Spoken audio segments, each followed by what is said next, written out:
What's up, and welcome back to Nowstalgia Pod, giving you your weekly look at what's going on in pop culture. My name is Pat Sheehan, joined by my trusty co-host in the force, Dave Martin Swagger. Dave, what's going on, Grogu? Oh man, he lived, bitch. Suck it, Anakin. This is gonna be some great memes after this most recent Mando episode. More so Yeah, than normal. uh, definitely a jam-packed episode, and we wanted to talk about it quick at the top today. We also have a couple of movies and TV shows, as well as a pretty great album, in my opinion, that we'll be talking about. And if you want to hear all of it, hit that subscribe button, soundcloud.com/nostalgiapod, youtube.com/nostalgiapod. But back to the Mandalorian. Dave, we got our first look at a big casting of Rosario Dawson as Ahsoka Tano. And I'm wondering, because you are much more tuned into the spin-off shows of Star Wars, Rebels, and the like. Did you like Rosario Dawson's portrayal of Ahsoka? Oh yeah. I thought she was good. I was never really too concerned about the performance angle of it. I mean, notably, Ashley Eckstein was the voice of the character on Clone Wars and Rebels, whereas Katie Sackhoff was the voice of Bo Katan, as well as playing her in The Mandalorian. So this was a recasting for the live action show. But I was never really that concerned about it just because you're casting a good, accomplished actor who has a lot of range in Rosario. And I thought she was great. And more importantly, I think the episode uh, highlighted what makes her an important character, whether you're new to her or not, while still being a normal, familiar episode of The Mandalorian within a piece of a greater season. So yeah, happy to see Ahsoka. Will remains to be seen how much more we get in Mandalorian season 2. But I thought it was a lovely episode. Yeah, I thought it was a great episode. I imagine we might possibly see her again near the end of the season. You know, you have to imagine that Baby Yoda will be put at the top of the Jedi Tower, and he will hopefully be making his choice. I imagine that might be a cliffhanger potentially. Um, and yeah, I just noticed I just called him Baby Yoda again. I'm so accustomed to it. What do you think of Grogu as the name?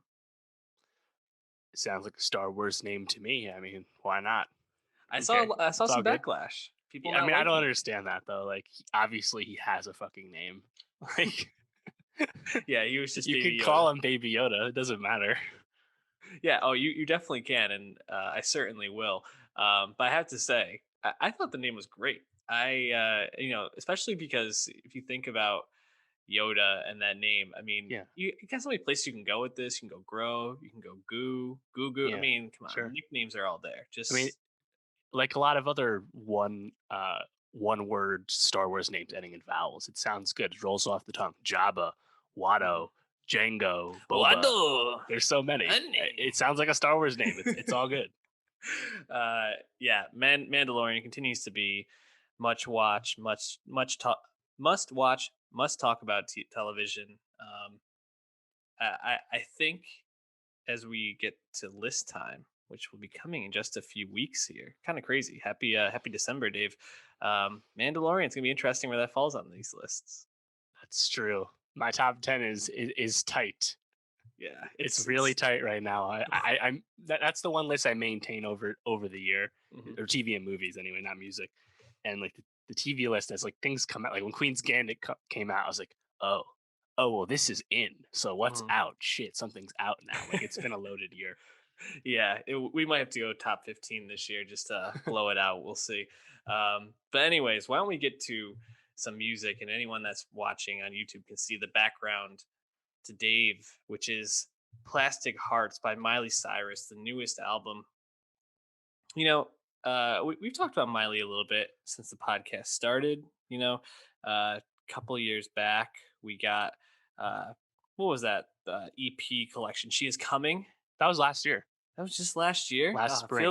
It Yeah, feels like 2 or 3 years ago at this point, but that's 2020 for you, I guess. was supposed to be like a series of EPs leading to this "She Is Miley Cyrus" album that was ultimately scrapped, and there might be some pieces of that on Plastic Hearts, but it feels like this is more or less something new.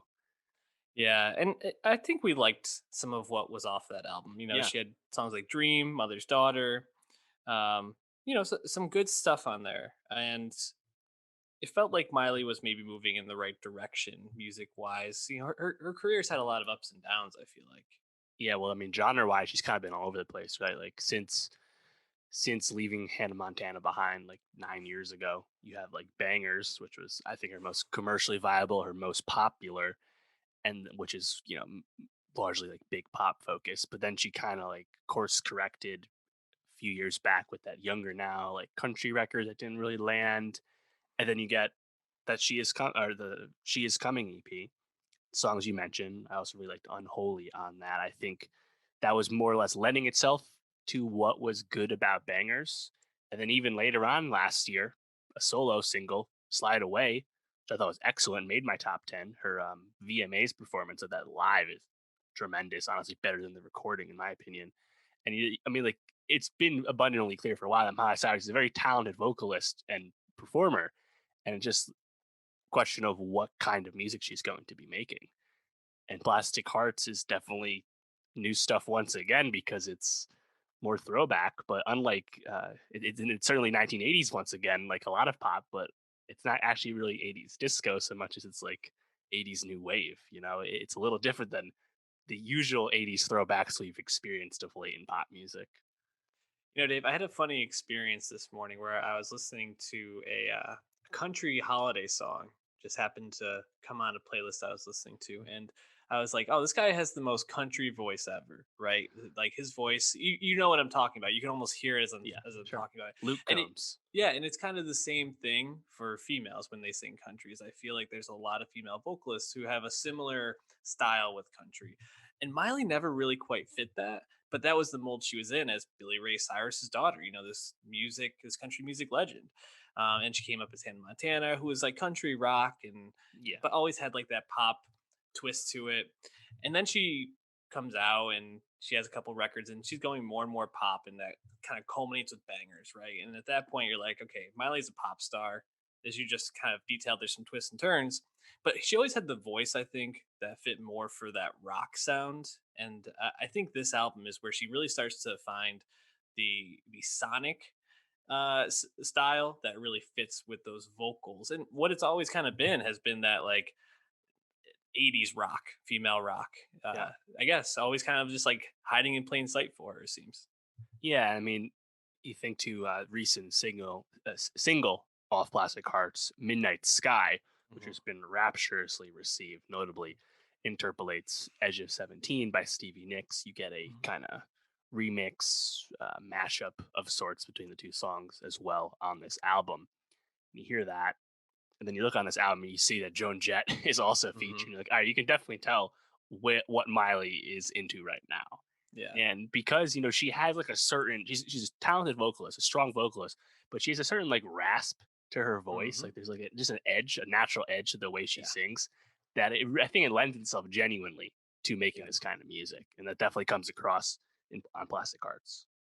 Yeah, I mean, even you talked about the mashup remix of Midnight Sky with Edge of 17, and it's just so clear that she's made in almost the same exact mold as Stevie. I think Stevie's voice was a little more smooth than Miley's, but Miley, like you talked about, that rasp is so unique and really lends itself to uh, creating this like bite to these songs, and it really is in the style of someone like Joan Jett, or Mhm. she covers "Heart of Glass" by Blondie on this, which I don't know. Blondie's a little more glitzy and glam, but then she covers the Cranberries "Zombie," and that might be my favorite song on the record. She just absolutely destroys it, and it's Yeah. like this is always, it feels like who Miley was meant to be, and probably not who she's always going to stay as, but seems like this is the comfort zone for her where she just absolutely slays it. Yeah, definitely. She's done rock covers in the past too, and they've always been well received. And I think that's really just because she's a really talented Mhm. performer. I'd like to see her do a Tiny Desk, to be honest, for Yeah. NPR. I think she could do really great there. Um, but I mean, I think Midnight Sky is going to remain probably the most popular song on this, which is a big highlight for a lot of people. Um, but like I think like the first track, what WTF do I know? What the fuck do I know? That song, like the rasp. If you wanted to hear Mhm. that Miley rasp, that's it right there. And like you hear this in like the 80s, 80s rock of it all. That's kind of it. And then right after the Dua song, you get "Give Me What I Want." That's another good example of that. How'd you feel about Billy Idol's feature on this? Again, makes sense when you think about the Stevie and Joan Jett being on the mind of late. What do you think about Billy Idol? Like, I definitely have not heard him recently. Yeah, I don't think many people have, and it was fine. I mean, I wouldn't consider myself the biggest Billy Idol fan. I think he was a bit before my He's got time. those hits I like. That's all I really Right. know. I mean, anytime I hear him sing, I just go right back to White Wedding. It's like, just give it to me. But um, I don't know. I think the songs I jive with most on here are probably in the first half, but I think Miley really played to her strengths on this album because as she was kind of falling into this 80s rock genre zone on the first half, I think she really goes to a more like stripped back acoustic side in the second half with a couple of really solid songs. I mean, High, it sounds very much in the same ilk of The Climb, which I think is also a lane that Miley does really well. These like soft rock ballads. And you get kind of a similar thing on Golden G String, which is a little bit more glitzy and glam. It kind of reminds me of High Horse a little bit by Casey Musgraves in terms Mm, of style. But really, I think Miley was like, I can do rock on this, like rock pop, or I can go to like ballad rock on this. yeah. And she kills it. And I just love that. It feels like through all the shit she's been through over the last year in her personal life and just kind of all the tabloid Mm. fodder she's received, it seems Lost her like she's kind house of to the yeah, fires last year. yeah, it seems like she's really found herself within a year of tumult. So it's really nice to see her elevating in this way. um what other tracks stood out to you? Any that you liked in particular? How did you feel about the Dua song?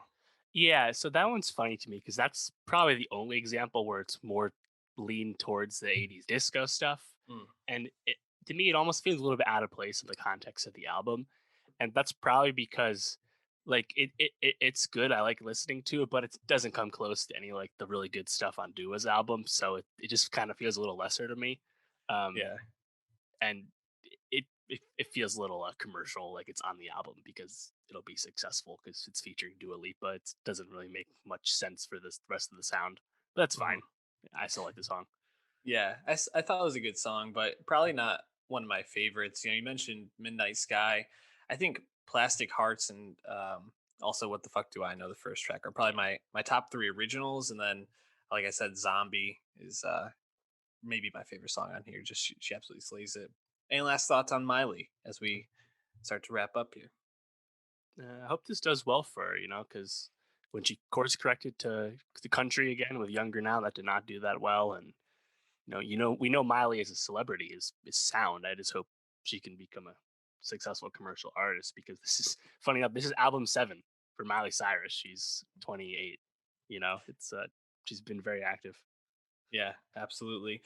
Well, Dave, I'm going to pass you the ball here because while we slave away to bring as much content as we can, I was not able to get to Industry this week, which just so happened to drop its last, what, 5 episodes out of the clouds?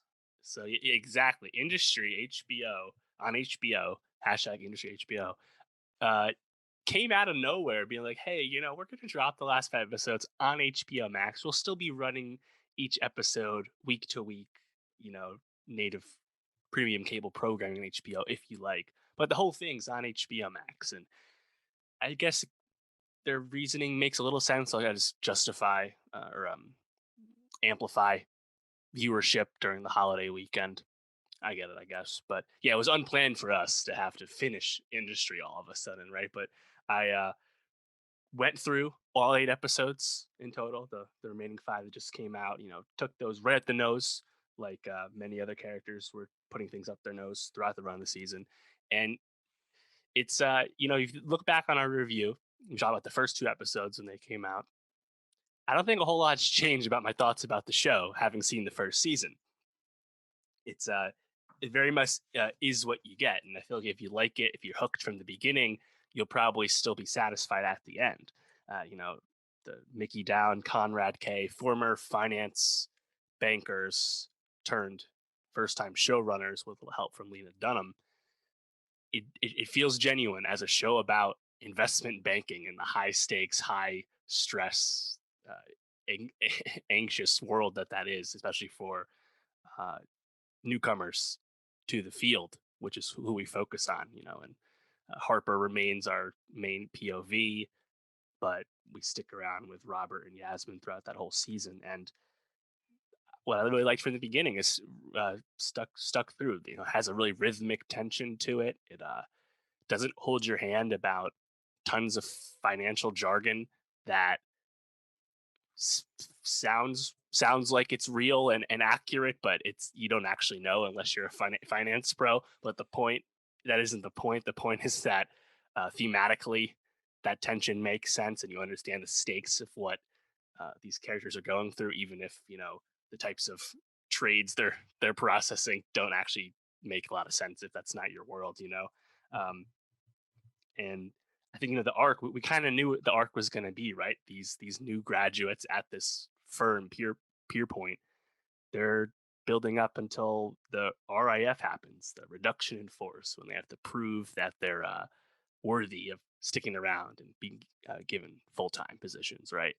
And so like it's a very straightforward season in that regard, but I really like the energy the whole time. You were watching, I think, a lot of good performers, most of which I'd never seen before.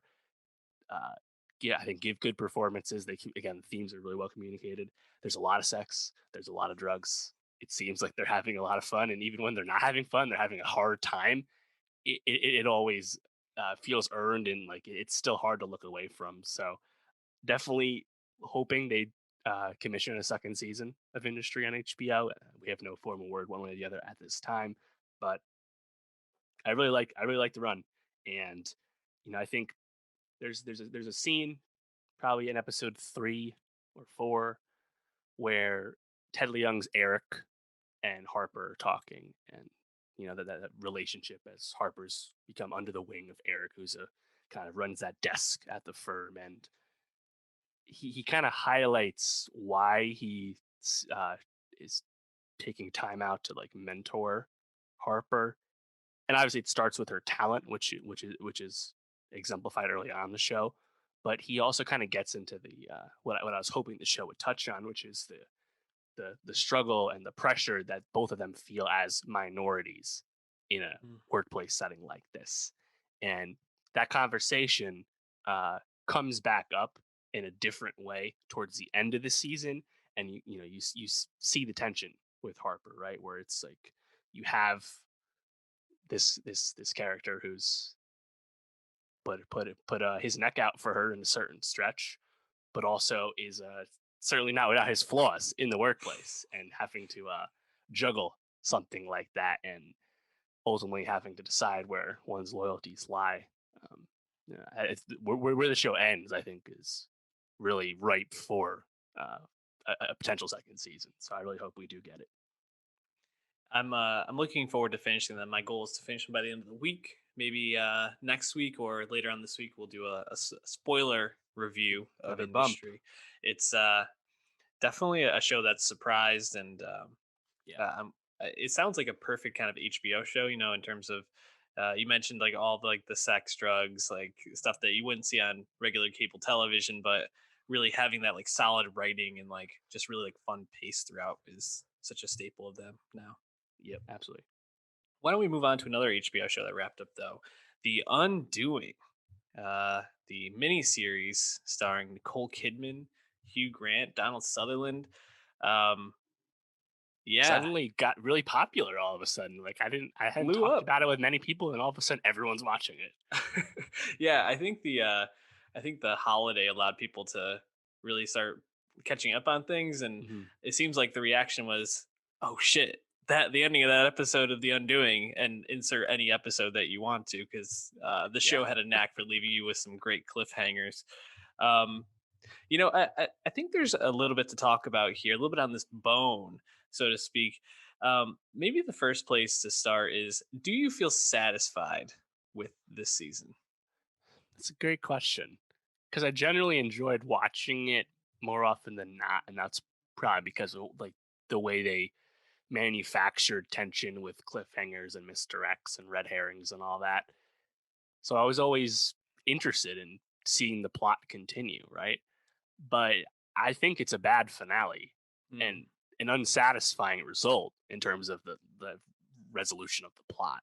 So I find the whole series is definitely colored by that. I think it's a disappointing run, but I enjoyed watching it. I'm so happy I gave it a shot. Obviously, Yeah, I think that's something to really pick apart. And I was left with a similar feeling at first, right? I think when the series wraps up, and this is going to be a spoiler review, so if you don't want to be spoiled, you haven't finished yet, just come back when you've watched. Um, when it turns out to just be Hugh Grant in the end, I was like, all this misdirect, all this what if to really just be him from start to finish. But then I thought about the name of the show, right? The Undoing. And it was yeah. always more about, I think, Nicole Kidman's journey of undoing from this, psychopath in a sense, And or the book it's sociopath. adapted off is named "You Should Have Known." Same thing, Right. right? And the moment that really stuck out to me in the finale, and that left me actually feeling differently about it at the end, was when she asked the son, like, do you want the family to get back together, and he just is like, through teary eyes, like, do you want that? And like Mm, really like pushes her to answer the question, because then that reframed my expectations of what this show is actually trying to do. And I think when Nicole Kidman goes on the stand and pretty much sabotages her own husband's, trial, then I was like, oh, okay, so this is what the show is really about from start to finish. Instead of it being this procedural like who done it, which was captivating, it was really more about Nicole Kidman's inner journey, which I don't know if that was portrayed yeah, effectively enough. Maybe on a second watch it kind would of be, flipped. but I think when I was looking at it through one lens and it should have been the other, I was like, maybe there's Right. something to be said there. Yeah. Ultimately, the twist is that there is no twist. I think that's immediately like a shocking development to a lot of people, right? But to me, I'm almost more disappointed about because it became more procedural. Like Right. when the show started, and I was like, oh, this is David E. Kelly and Nicole Kidman reuniting once again for HBO, and we're watching these ritzy, wealthy people this time on the East Coast, and there's still those clicky social circles among the adults like Big Little Lies, and I'm like, huh. But all of that kind of window dressing really fell apart, and the Quickly. show became really straightforward as just a procedural thing as we're leading into the legal proceedings, Hmm. and that was just a little less fun to me apart from the like cliffhanger moments, right?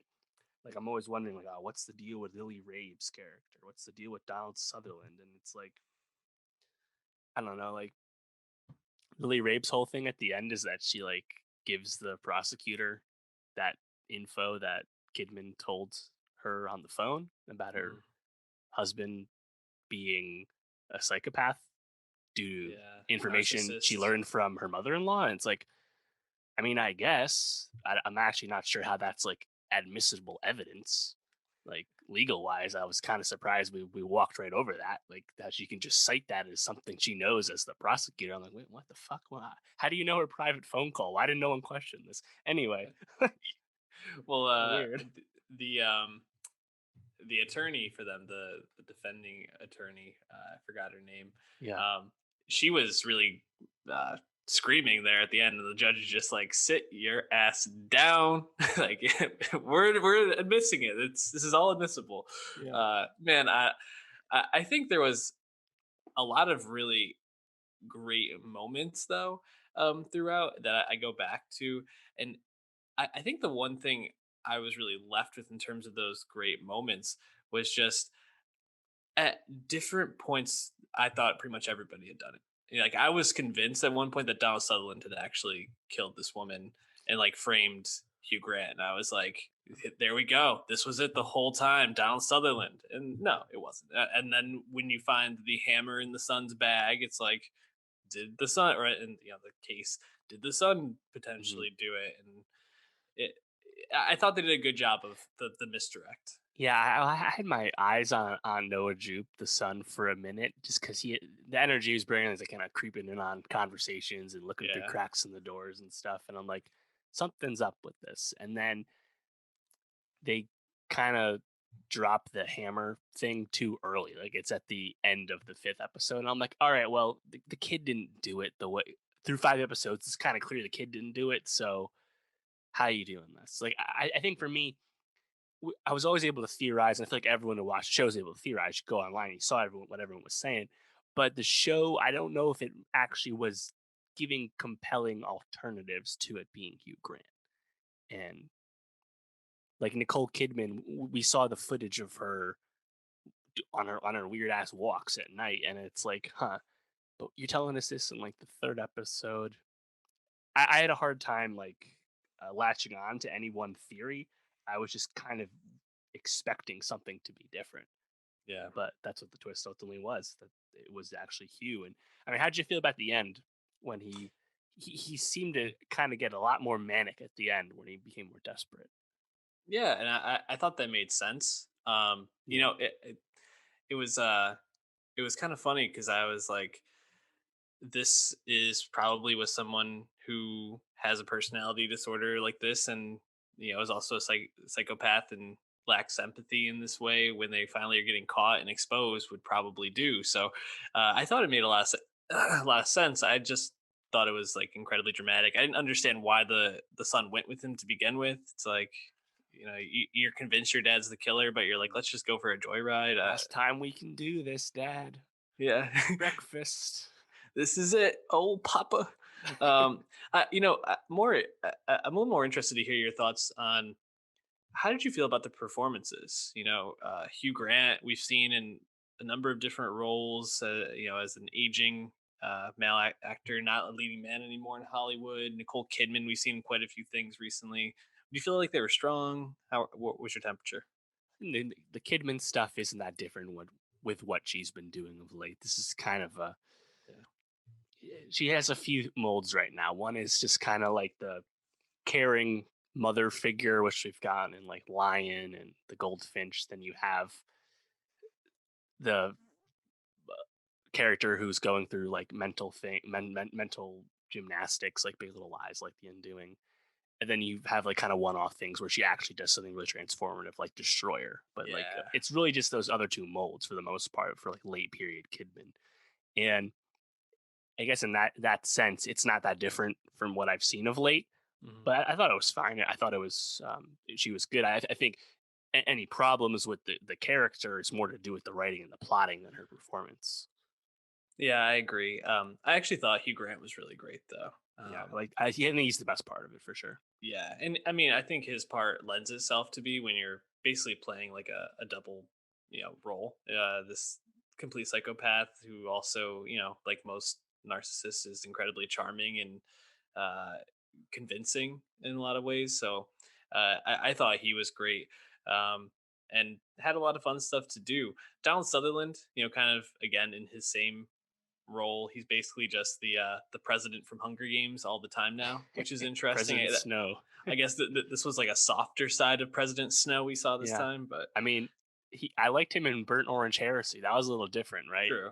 That's But true. like you're right though. Most this is kind of he's kind of collecting the bag, doing this kind of stuff. Like Get that was another thing too. It's like you have Edgar Ramirez as this NYPD detective. You have Donald Sutherland as the father, the grandfather, the wasted. father-in-law. They're really nothing parts at the end of the day. Yeah. Yeah, Edgar Ramirez just gets to be like incredulous on the stand, and that's like his big moment. And I don't know, it just felt like there was so much more that was going to happen there. Um, as we wrap up, don't want to see a sequel. I think just leave this as what it is. Um, I guess like an anthology maybe if they want to go with something like that. But That's fine. eh, David E. Kelly has enough, cakes in the oven at this point. Same thing with Kidman, who's very active. So I don't think they're gonna bring it back. It looks like it was a big hit. There's no need to go back to the well at this point. Just do something new, yeah, just give me more Nicole Kidman destroyer type roles. I want to see her please. getting weird. Why don't we move on though to a another anthology esque, I'll say, series, because that It's true. we might be shifting with that, and we'll talk about that in a second. But Fargo season 4 also wrapped up this past Sunday. We talked about the first couple episodes, which were dropped on FX and FX on Hulu. I think we can say. Noah Hawley is in complete command when he's behind the camera Hmm. for Fargo. You know, we can't say that for uh all of his films and TV shows, but Fargo he has a knack for, right? And I think season 4 is kind of in line with that, where this was a really strong season of television. You know, a lot of the same beats from past seasons. You know, tying threads together, having characters pop in and out and be really memorable and have some really memorable scenes. I think for me though, what made this season fall a bit short from other Fargo seasons was the the two main leads of Chris Rock and Jason Schwartzman just did not convince me of their roles, and Miscast. yeah, and I think that left me feeling just a bit out of it, not totally as sucked in as I could have been. I saw you shaking your head. Seems like you probably run on the same page there. Yeah, it's funny because I generally enjoyed the season, Fargo season Hmm. 4, but for whatever reason, there's just some obvious flaws and mistakes that really stand out to me. And one of them, maybe the chief among them, would be Jason Schwartzman and Chris Rock. I think Schwartzman especially were just miscast and not effective performers for these characters, for Fada and Cannon. And I think Rock was fine when he was pontificating, when he was speechifying. But a lot of times when he was with other authors, you could just tell that he's not actually a dramatic actor. Yeah, First, obviously, we all know that. You could tell he was just kind of outclassed when Cannon was with, like, say, Dr. Senator or something. And yeah, Schwartzman was more about just the energy he was bringing as a performer just didn't feel authentic to the character he was supposed to be portraying. Like the fall from grace that happens at the end for him made plenty of sense, but I actually never understood why he commanded any respect or power from the jump. He just did not feel like and I'm sure that was kind of the point. That was what the character was, but it was just a little off, like in terms of the energy Schwartzman was bringing. And like, I was happy to see him try something new, but I don't think he was a good choice in the end.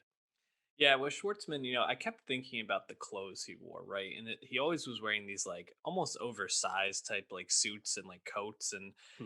I think that was probably a visual decision to like make him almost look like he didn't fit the role in a lot of senses. You know, all these other Italian gangsters had these very fine and like well cut suits, and you know he like you said he just didn't fit. But I also feel like Schwartzman just something. I guess I've never really been a huge Jason Schwartzman fan. Now that I think about it, you know, I mostly know him from the Wes Anderson films, Same. and you know, he's hit or miss in those for me.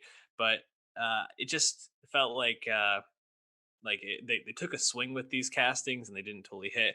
Rock, I agree. I was a little more on board with, and depending on who he was in the scene with, I think he held his own. But like you said, when he was in the same scene as like Glenn Turman, it's like yeah, it's no comparison, you know. No. And actually, that was what probably the biggest loss of the season for me was Doctor Senator, because Yeah. I mean, first of all, his death, that whole scene is incredibly well done, dramatic. His final speech is just so biting and like such an awesome way for the character to go out. But then I was like, oh, we don't get any more Doctor Senator anymore. Like this Yeah. sucks. And that kind of leads me to one of the other notable flaws. Is this actually was probably the first time Fargo felt less tight Mm, in terms of the plotting, and it's notable because when the virus happened and they stopped just short of finishing this season before they had to shut down production, Hawley successfully campaigned to recut the episodes and kind of Frankenstein an 11th episode onto the end of the season. So as a result, the middle chapters kind of felt less straightforward. Like there was more flashbacks. There was almost more fluff, I guess you could say. And I think the other part of this is that there's a lot of characters in this. I think there's actually too many characters in mm, Fargo season 4. Like at the end of the day, Timothy Oliphant's Duffy is a really minor character in for the season. And almost casting Oliphant doing the Raylan Givens, doing what he just did in Mandalorian, like hmm. doing his Oliphant stuff is almost distracting because it's not actually a consequential part. Right. Similarly, the two women who break out of prison, Hmm. what was her name? Shawnee, and then the sister. of Yeah. Rock's Zelmare and sister-in-law. Shawnee. Yes, they again ultimately not actually that important. I like the performances usually, but like it felt like the plot was just a little thick, and like as it started to wrap up at the end, I was getting more on board. But those middle chapters felt unnecessarily fat to me. Yeah, and I think the thing about most seasons of Fargo is that that middle of the season always feels kind of like, where are we going? Like, where is this going to end up? Um, and I think this season, I just, like you said, with that fatness, I think I felt a little bit more lost at times. Whereas the other ones, I'm like, I'm just along for the ride. I'm just enjoying this. Um, you know, I did think there were some really awesome standout performances in this. So for people you wouldn't expect, like um, Emma Marie Crutchfield as Ethelrida, the teenager, the black teenager who exposes Jesse Buckley's um, nurse. I thought she was great. I really liked the scenes between her character as Ethelrida and Cannon's older son.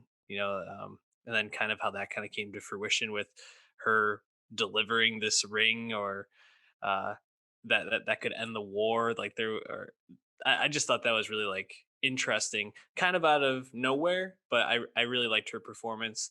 Um, I also really like the performance of Ben Whishaw in this, and I'm not saying I wouldn't expect him to be really good, but just a character who at the beginning I kind of felt like was going to be like a nothing, and ended up being probably my favorite of the season, honestly. Yeah, Wishaw was great as Rabbi Milligan. Milligan ultimately underused. Hmm. He's not in it as much as you'd like. Um, and of course, it's notable. Like probably the second or third time I heard the name, I was like Milligan. Huh? Got this black sun separated. Huh? I wonder if that's Mike Milligan from season two. And it Mm, becomes incredibly obvious by like episode five. Like, oh yeah, there's yeah. Mike Milligan.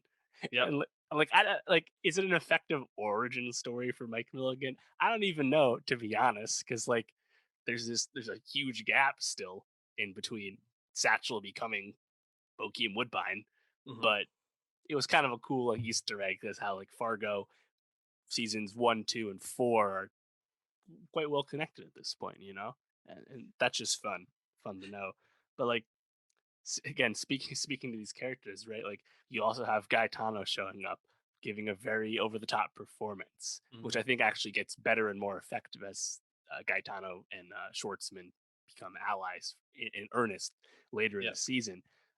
But the one performance that definitely felt like it was part of a different show a lot of the times was Jesse Buckley Oh uh, yeah. as Orietta. Like she was just kind of on one, and again, like I felt like there could have been more to this thread. Like when Esmeralda like talks to Chris Rock and like gives him the ring and like explains how she's gonna let her family out of the debts and stuff, and it's like, huh, for some reason this like tying with the threads didn't hit the way it should have for me. Hmm. And again, I still really like the season. I find it entertaining, and like because the writing is almost always really good, and production design's incredible, all that stuff. But narratively, I felt it was just a little messier than I would have preferred. Um, but speaking to the technical stuff, when you mentioned with Hawley being in full command, I mean, very few showrunners would even attempt something like Episode 9, notably in all black and white, kind of an obvious Hmm. homage to The Wizard of Oz. I thought that was spectacular. Yep. Yeah, and then how that lifts, it just like Wizard of Oz, just a really well done episode, and probably the most memorable of the season, in my opinion.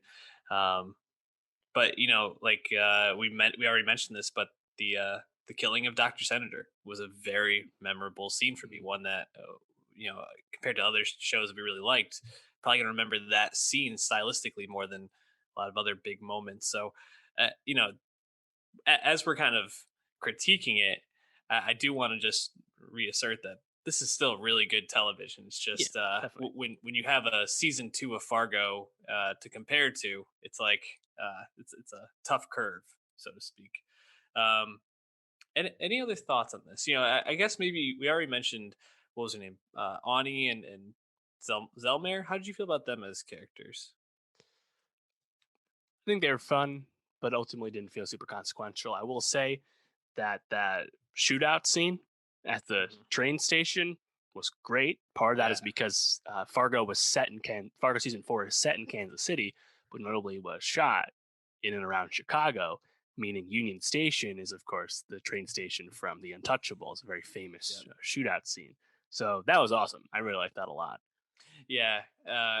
You know, I was up and down with them at times. I really liked them. At times, I was like, uh, again, kind of feeling like they're from a different show at points for me. And then Zelmare kind of getting the, I don't know, end of the Departed, Mark Wahlberg type scene at the end where she gets to kill Chris Rock. Just kind of felt like it was out of nowhere, but Yeah. probably should have expected that. No, Rock wasn't going to make it out of this series alive. Um, yeah, I think overall, just a lot to like and a lot to maybe scratch your head at or see some of the seams on this season more than you would other seasons. I wonder how much they did wrap this before COVID, but I wonder how much COVID impacted like the production and tying Well, up some of those well, loose saying ends. that they almost wrapped it before COVID. They were still finishing the last stuff. And again, like if they had wrapped before COVID, I don't think it's 11 episodes. I think it's 10, Hmm, meaning more stuff is cut in the edit. right. So Hawley almost got to just be a little more overly indulgent because he was sitting with what he had shot for months before he finished it in the fall. So, Yeah. I mean, I obviously the Fargo franchise, like I think was probably I think one probably the most common disappointment people had with this was that the show almost tackles race in an interesting way, but it doesn't actually commit to it at all. And part of that's like Esmeralda, like she's not her consistent POV character. She's like a Hmm. bit absent from whole episodes at times for the most part. And like the whole thing about minorities preying on each other versus going after the system and rival minorities and stuff like it's a through line that falls away and like it's kind of lost by the conclusion of the show. Hmm. And if Fargo season 5, no word on that right now, but you have to imagine Noah's going to do it again at some point just because it seems like he really likes making the show. Hmm. I wonder if he's going to get more ambitious with Fargo or less, because like Fargo season 4 in a lot of ways is also playing the hits of Hmm. past Fargo, so Do you I'm think he'd curious go about what back? direction he takes. Do you think he'd go back and to the Mike Milligan story? Jump forward. I guess. I don't know. Like I mean, I why don't not? need it to be connected to anything at all, to be honest. I I just mean, hope I the don't idea either, is but good.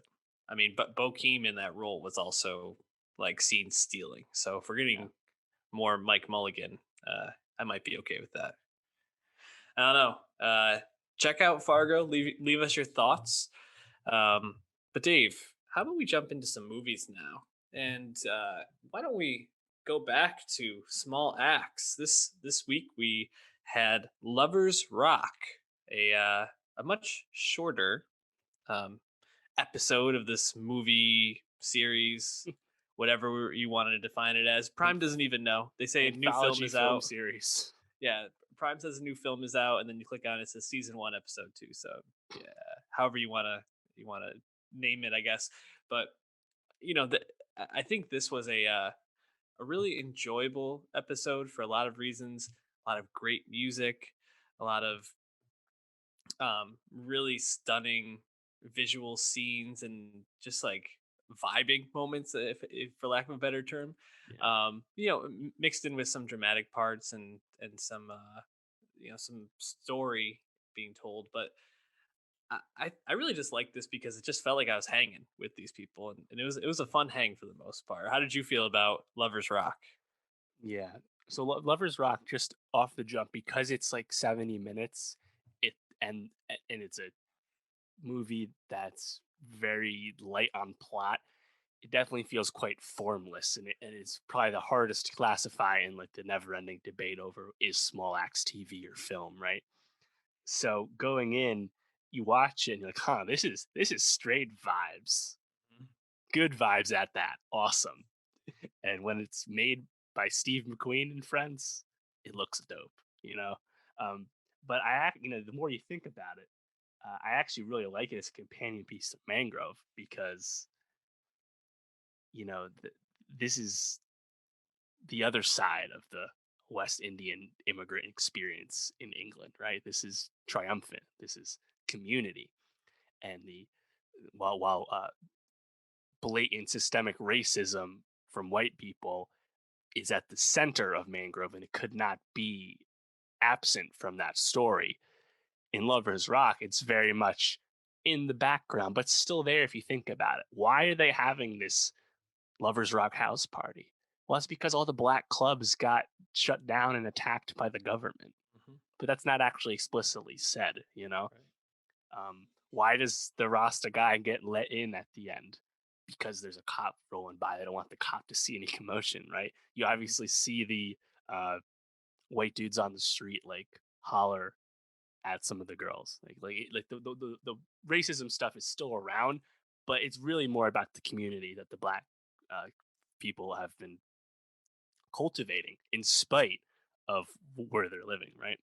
And if you don't want to think about it too deeply, you can just watch like an amazing needle drop with kung fu fighting, you know, or that acapella scene, you know. Oh, there's two of them. Yeah, One with both the men and the women, and one with just the men right. there at the end, which is fantastic. Such a bro vibe. I loved it.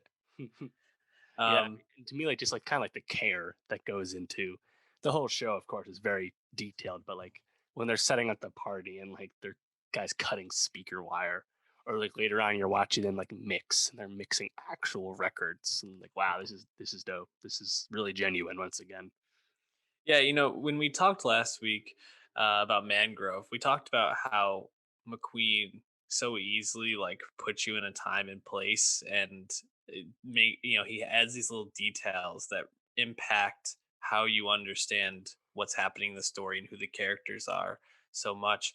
And this almost felt like him doing that, but just blowing that out to be the whole episode. He's just like, I just want to do everything that's kind of in the background of this. I want to put you into these people's lives. I want to put you into these relationships. I want you to see what this like black joy is like.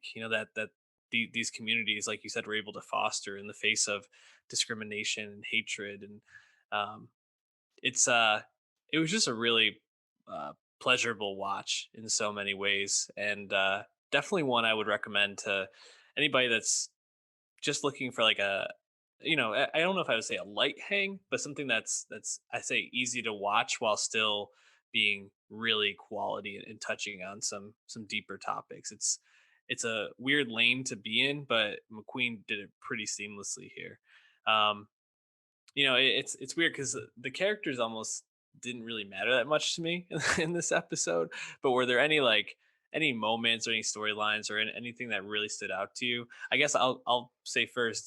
Shout out to Kadar William Sterling. Mhm. Who plays Clifton? He has like the weird dancing scene where he gets all Yeah, drunk in the middle. He's from Sex Education. When I saw him, I was like, oh, I know this guy. Where did I know him from? And then I spotted it. But yeah. I thought he was great for the couple moments he had. I actually liked his intro early on, where I'm watching his like elaborate technique to rob a payphone. I was like, Yep. wow, I've never actually seen that before. I didn't know how you robbed payphones. That's pretty cool.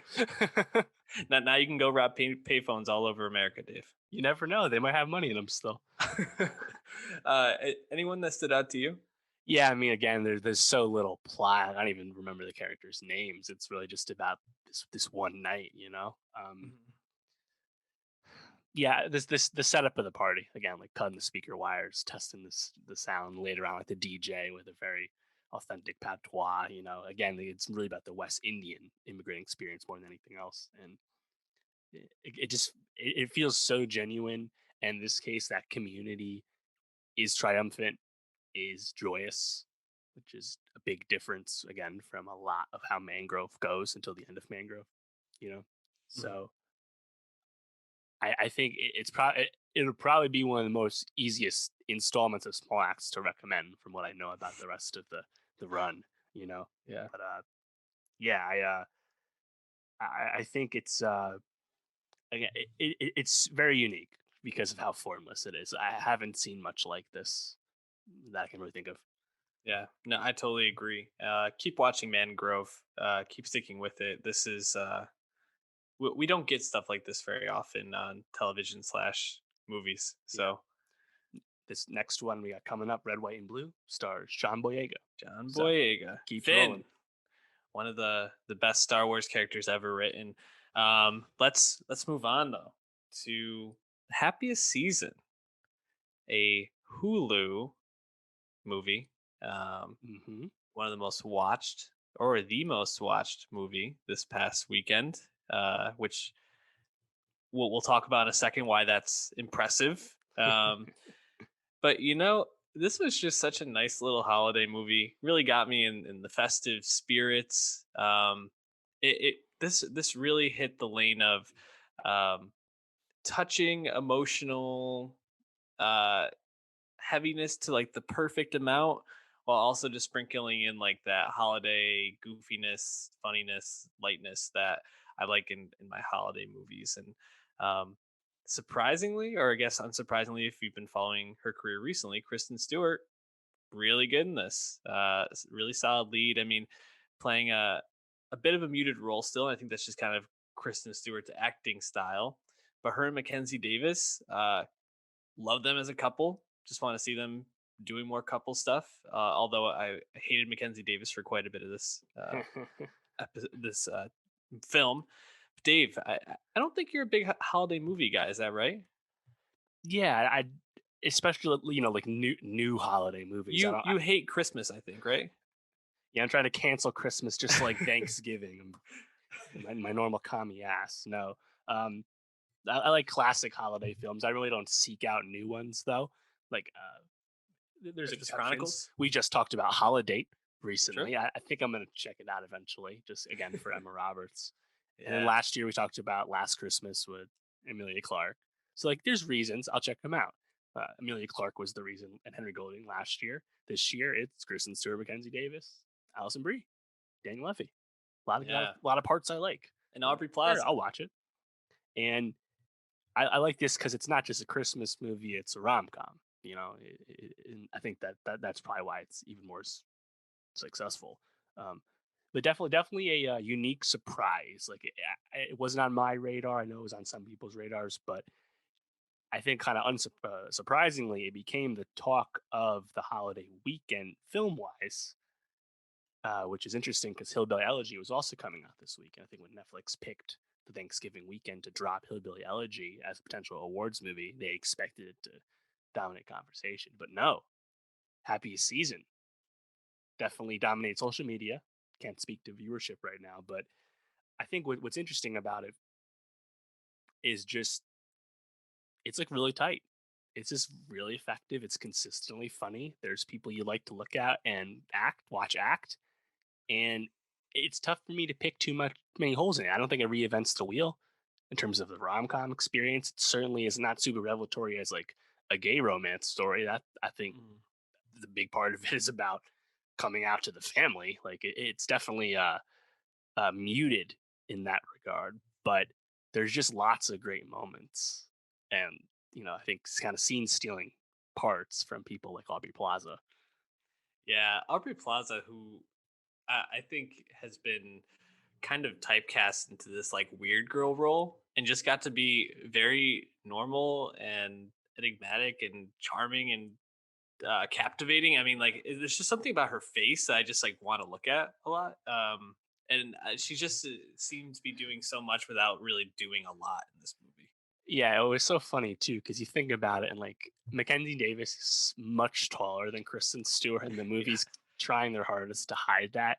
And then you look at Aubrey Plaza, who's much closer to Stewart's height, and who's also like wearing way better outfits than Yep. Mackenzie Davis is. It's just kind of like how the movie's kind of obviously highlighting how one person seems much more desirable than the other, but then you get this stereotypical uh, get back together, everyone's happy at the end rom com results. And were you disappointed with that? There was a lot of talk about how Stewart should have ended up with Aubrey Plaza and not Mackenzie Davis at the end. Oh yeah, I mean, she definitely should have ended up with Aubrey Plaza, but it's a Christmas movie, folks. Like that's not what happens in these movies. So temper your expectations. I think I do think like the reckoning part at the end for Mackenzie Davis and like her coming around felt a bit like rushed and forced, and maybe if this was not a Christmas movie where everything had to be resolved by the next day so everybody could have a happy Christmas and have the happiest season, um, maybe they would have explored that more. Maybe like a traditional rom com that's not around Christmas could have explored Kristen Stewart, Aubrey Plaza dating, and then coming back to Mackenzie Davis, however that worked out. Yeah, yeah. But I think, well, like you said, this movie isn't about who ends up with who. It's about those moments in between that really stick out. I felt like Levy every time he was on screen, just like hilarious. If you haven't watched Schitt's Creek, which I've only seen a couple episodes, it makes you want to just go watch more of him, and it seems like a good, I don't know, commercial almost for that. Sure. What else stood out to you though? I really liked Mary Holland as Yeah. Jane. Just like Notably co-wrote the movie too. and just like the sweetness of the movie, right? Like the goodness that Yeah. everybody else seemed to lack, which really just a great juxtaposition to the rest of her family. Who else for you though? Yeah, Jane definitely gets a lot of good laugh lines. That's awesome. And Dan Levy, he gets to, I think, tactfully highlight the conflict that's simmering throughout most of the movie when Stewart's kind of pushed into the closet by her girlfriend, Mhm. and what that's like and how that's actually not a uncommon experience for a lot of gay people, unfortunately. So I think that's done well. Another scene silly moment though is when the Allison Bree's kids basically make Stewart get a caught for shoplifting. And then Tim Simon shows up out of nowhere as the mall cop and is going super hardo and interrogating. I thought that was fun. Again, it's just Simon's probably more or less ad libbing, but you can tell like that's just a great use of him and his comedic energy. Totally, totally. Yeah, I think there's a lot of really really great moments in this, and a lot to like, and I get why people would pick this over the next movie we're about to talk about, Hillbilly Elegy, because on holiday weekend, I think this is much more my speed than that movie. So Definitely, definitely. I really liked Brie, Allison Brie as Sloane. I think really yeah, effective as that older character, older sister, and all the baggage she's carrying into the family. Also, Mary Steenburgen as the mom is great. She gets a ton of great lines. And I've always liked Victor Garber. Really only came into him as he's older in his career, but I liked him as the dad as Legally well. Blonde. Yeah, That's how I I always know him remember from him. The Flash more than anything else, really. Um, yeah, I think again it doesn't reinvent the wheel, but Doesn't have to. it's good at that convention, and that's fine. That's good. Yep. Also, just quick shout out to Anna Gasteyer. Haven't I feel like I haven't seen her in a lot of stuff recently, but she was always funny at SNL, and just seeing her getting a shot is nice. So Yeah, yeah, shout out to her. yeah. Um, Go ahead. Yeah, I would say after the box office malaise that Kristen Stewart's been in with movies like Underwater and Seaberg recently, I think this is great that she's in something a lot of people are watching and they're liking her role in it. So, because she's a really good actor, she's just kind of had a bad run of late. I agree, but you know who hasn't had a bad run of late? Amy Adams and Glenn Close. I guess maybe if you're comparing the run to Academy Award success, they haven't had a great run. Glenn Close famously, what was it, just last year with The two, Wife, was two two Oscars ago. years ago. Jeez, I'm getting all these years confused today. Seemed like she had that shit in the bag, and the bag was not actually Yep. uh, there for her, which we were both happy about. Especially uh, who did it go to that year? Olivia Colman for The Favorite. Yes, that's right. And what a moment! Just like amazing speech, amazing moment. That's what makes the Oscars great. But you know, you get Glenn Close and Amy Adams to headline Hillbilly Elegy, a memoir of a right wing um, ex Marine Yep. person who grew up in low SES, JD Vance, who's portrayed in this film by Gabriel Basso, and you think this, and you get Ron Howard behind Hmm. the camera, and every movie predictor for the year said this is a potential Yep. Academy Award favorite in a lot of ways, or it has all the makings. Netflix saved it for the fall. You could tell it was part of their award slate this year, no question. But Dave, it was simmering and simmering, and we finally took it off the stove and we took a sip. And why did this not taste so good to me? Why was this not good? Um, Common comparison a lot of people have made with Hillbilly Elegy would be to the Goldfinch from Mm. last fall, another famous, popular book, best-selling book, adapted into a film that does not succeed, and people are left scratching their heads about why that was. In Hillbilly Elegy's case, like you said, that J.D. Vance memoir named Hillbilly Elegy came out in 2016. It was a bit of a flashpoint book and was used to highlight the economic plight of a lot of white folks in rural poverty, like in the Appalachia region, and got used to explain the Trump voter, white Trump voter in 2016, right? And Vance's perspective more than anything else was that the needs of these people economically are not being seen and heard, which was true and is largely still true. And it's an important point of view that needs to be talked about. However, Hillbilly Elegy, the film, and I think this is really a failing of the script, has no interest in any of the deeper heady stuff that that memoir at least acknowledged and brought to the public view. It's really just a melodrama about this fucked up family, and it's a really conventional telling at that, with a lot of narration, get a lot of child acting, and he gets an over the top performance from Amy Adams, okay performance from Glenn Close. Like it just doesn't end up being that special of a film at all, and you wouldn't know it was adapted off a best selling book. I mean, it's funny because uh, when you think about Ron Howard, right? Do you think guy who is going to uh, take a swing, take a stand, do anything more than really go right down the middle with things? As of late, No. the later, this is his first movie since Solo. He was hired by Lucasfilm because he was a safe pick. Let's not forget. Yep. And I think that's the thing. I mean, even just looking at what he's made this century, I mean, How the Grinch Stole Christmas, Beautiful Mind, Cinderella Man, Da Vinci Code. I mean, Frost Nixon might be the closest he's gotten to something political. And Sure.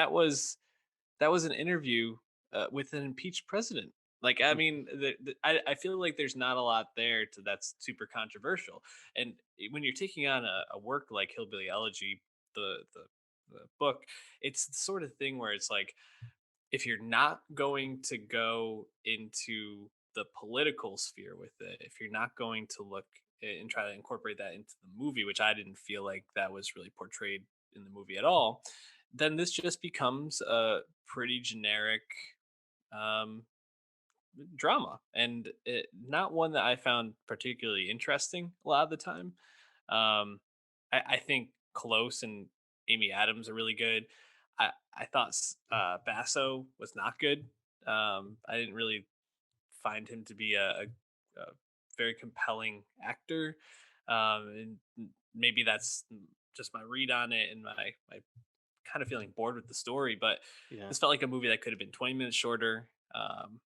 That could have been told for a lot tighter and a lot more interestingly. And really, what we got was, it felt like the second, or I guess the middle act, the second act was Glenn Close just throwing empty threats at this Yeah. child the whole time. You know, it's just like, okay, Right. cool. We want to see Glenn Close yell at somebody. Fine.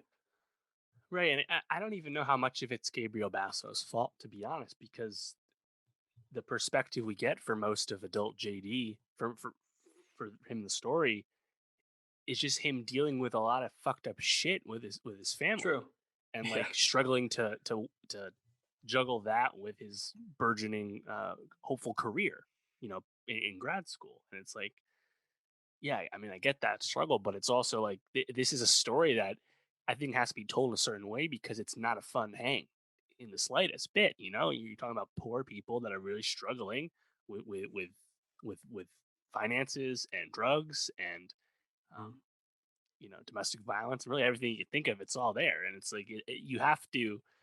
I think you have to ground the movie in a certain way. And I actually don't know if I liked Amy Adams all that much in this because it felt really over the top, and her character is hard to like for her actions, obviously, but also it's almost hard for it's hard for me to feel sorry for her because of how little she wanted to be helped and how little responsibility she took in Mm. her causing a lot of the circumstances that have affected her family. And it's like I don't know, like I think the narrative need to be reworked a lot. Maybe do it more chronological. I'm not sure, but like the way it Yeah, starts, where it's like JD narrating about, back in the summers, I used to love being in, uh, you know, back at my grandma's house in the yeah, backwoods, and it's like, yeah, but like the way this story goes, it doesn't make sense that it's going to be that rip roaring, Stand by Me esque narration, like right. it just It, felt quite messy. you know what I think they did do really well is I thought they really portrayed the generational trauma that comes about with this. I think, if you've read the book though, and I'm not saying I have, I've uh, skimmed parts online that I could find. The thing about this is that this story becomes how, the grandma and the grandpa had a fucked up life and fucked up relationship, and then Mm, that caused Amy Adams to have all these issues in her life, and how that's being passed down. And in reality, JD Vance had, I think, either two aunts and an uncle, or two uncles and an aunt, or something like that, who came up and didn't have these drug abuse issues, and actually were pretty successful people. And yeah. it could have been a story about like why this one person takes this on, and in reality this is a story about mental health and addiction. But I think when the expectation is so high based on who's cast and who's behind Hmm. the camera, and then you get this, it's like an okay movie just feels like shit. Yeah. Yeah, definitely. And I think that's another part too is the book is controversial because of who wrote it, JD Vance. As you said, he didn't actually grow up there. He grew up in Ohio. He was down there a few times in the summer. So a lot of people don't even think of him as an authentic quote hillbilly, Right. People from those rural areas, a lot of them didn't like Vance being the messenger at the very least, And Yeah. I don't know. I feel like that's really for those people to decide how they want to feel about it more than anything else. But I think you're right. Like when I'm watching it, I'm like, it's not like offensively bad at all, but it's really just because it's a thematic failure that it feels so bad. Movie making wise, it's good enough. Yeah, I almost wonder if this, and not to try to play like Monday morning quarterback, but I guess in a sense it's what I'm going to do. I almost wonder if this could have been better if it was like an adaptation instead of being the book of this movie of the same name as the book. Taking some liberties with the story, but using that as like the basis, almost like spruce up some parts or tighten up parts of it, because I do feel like, um, especially once he goes to grandma's house, it's like we could have made that scene like 10 minutes shorter. We could have, and then grandma just kind of goes in a montage. It's like, okay, like the Right. second most important character in the whole story is just unceremoniously off screen now. It's like, oh, Yep. okay. Just strange overall, and disappointing for sure. Definitely. And it would have been funny if this movie, yeah, I mean, remains to be seen. It could still get Oscar nominated, I guess. Amy Adams has been nominated 6 times. She and has been nominated for a reason. She's great. So that'd be awfully funny to me if it was suddenly like, it's time to award Amy Adams. We can't wait till she's 70 years old. Like we It, fucked up with Glenn Close. We better do it now. Well, Hillbilly Elegy, that's the one. Like you it go would on be Letterbox and everyone's so like, Oscars though. imagine if Amy Adams wins a Razzie before an Oscar, though. Oh Kind of an God. unfathomable thing, Yeah. really. I mean, she's been kind of the gold standard of just like consistency and of excellence. And I don't know, disappointing for sure. But I think I'm good on talking about it. Any last thoughts? I will say Freda Pinto, pretty thankless part as the girlfriend of JD Vance. Yeah, Always she's liked great her. though. She's not in a lot of great stuff lately though. But yeah, yeah, Yeah, it was kind of funny to just kind of peruse the people thing about the movie because it's definitely garnering strong strong opinions. response. That's for sure. Well, Dave, I think that's gonna do it for us this week. What should the people be watching for next week? Oh geez, coming up, it's loaded. So there's Mank. a lot of stuff coming out. I'll just acknowledge it all. We'll see what we talk about. But yeah, Mank, of course, on Netflix from David Fincher. We will be talking about Mank next week. Absolutely. As well as Sound of Metal on Amazon with Riz Ahmed. Apparently, it's a tour de force for Riz. Hell yeah. Love to see that. We also have the Kate Winslet, Saoirse Ronan, Portrait of a Lady on Fire esque romance film, Ammonite, Hmm. coming to VOD. And then two other movies that I actually do plan to check out. One of which is Freaky. That's that Vince Vaughn, Catherine Newton like comedy slasher film where they switch bodies. It actually looks pretty good, and the reviews are strong. I'll check that at some point. Um, and then I just heard about this movie, Black Bear, which is a well-regarded Sundance film starring Aubrey Plaza. So I'm gonna There we go. check that at some point. And then also music-wise, very notable music week as well. You have Shawn Mendes, Rico Nasty, Young Blood, the savior of rock, as well as a deluxe edition of Rina Sawayama's Sawayama, the well-regarded album from earlier this year that we neglected to talk about. So I'm happy to get to that finally. Oh, and of course, Small Axe continues, and there's a Euphoria special out on HBO as well. So ton of shit.